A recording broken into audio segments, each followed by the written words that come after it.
บวายในปี2026นี้เนาะเทรนที่จะมาแหงแมนทุกๆบริษัทในอาเซียนหรือว่าอยู่ในโลกนั้นเพิ่นจะหันนำใส่ระบบ BIM Building Information Modeling เนาะเข้าในการออกแบบและก่อสร้างเพราะว่าระบบดังกล่าวนี้เป็นระบบที่มีความชัดเจนและถูกต้องที่สุดอยากรู้ BIM เป็นหยังอย่าลืมกดติดตามกดไลค์กดแชร์ที่ประจัดจอกไว้จะจอกจะทยอยเอาความรู้เกี่ยวกับ BIM มาฝากทุกคนเนาะกลับมาเริ่ม EP 1กันก่อน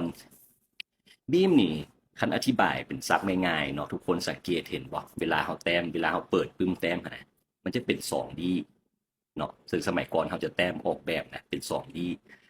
2D ตั้งแต่แผ่นผังรูปด้านรูปตัดมันจะเป็น 2D เบิดเนาะซึ่งปัจจุบันถ้าเฮาเอาระบบบีมเข้ามาใส่นี่แม่นจากแบบ 2D จะเป็นแบบ 3D เนาะทุกคนอย่าเข้าใจผิดเด้อว่าการแต้มแบบ 3D บ่แม่นบีมใดบีมก็คือนอกจากจะเป็นแบบ 3D แล้วมันยังมีข้อมูลต่างๆอยู่ในหันนำเนาะยกตัวอย่างเวลาเราออกแบบเงินอันใดหนึ่งเนาะหลังใดหลังหนึ่งเนาะตัวอย่างมีประตูไม้ซะถ้าเราใช้นำใส่ระบบบีมนี่เราเอาเนาะเอา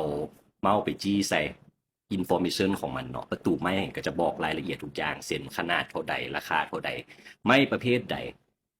เนาะจนไปถึงการความร้อนการไฟทุกอย่างเนาะจะมีข้อมูลครบสุดอยู่ในหันเพราะว่าฉะนั้นระบบบีมจึงเป็นสิ่งที่จำเป็นเนาะเป็นทักษะที่สามีรู้ซะก่อนควรมีเนาะเพราะฉะนั้นผู้ใดยังบ่ฮู้ก็เริ่มเรียนรู้ไว้ซะเนาะหลังแต่เดี๋ยวนี้เป็นต้นไปเนาะซึ่งการนำใช้บีมในการมันจะมีหลายโปรแกรมที่สามารถใช้ได้บ่ว่าจะเป็นหลายโปรแกรมกับพัฒนาเนาะเอาระบบบีมเข้ามาใช้และเช่น ArchiCAD เนาะหลักๆก็มี Revit หลังๆมา SketchUp ก็เริ่มจะเอาระบบบีมเข้ามาใส่แล้วรายการ AutoCAD 3D ก็มีเพราะฉะนั้นเรียนรู้ไปแล้วผู้ใดต้องการอยากเรียนคอร์สบีมนี่ลงซื้อไว้เลยตามลิงก์ที่อาจารย์จอกเสร็จไว้ให้นี้อย่าลืมติดตาม EP ต่อไป